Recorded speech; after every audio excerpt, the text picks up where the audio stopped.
Кога стигнавме во Босна, се случи нели треба да се клања жена за намаз, последното испраќање на тие жртви.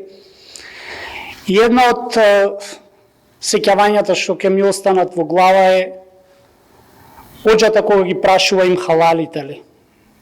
Мојот колега Джелјо ќе се сети, пошто седеше до мене, гласно изговори, а дали ќе ни халалат они нас? Дали они нас ќе ни простат? Од овој момент сега сакам да се вратам на сегашноста. Да, ние не бевме, можеби во тој период, немавме можност да реагираме, да го спречиме тоа злосторство, но сега можеме. Сега имаме обврска. И ако не го спречиме тоа злосторство, идните генерации верувам дека нема да ни халалат. Или нема да ни простат со сигурност.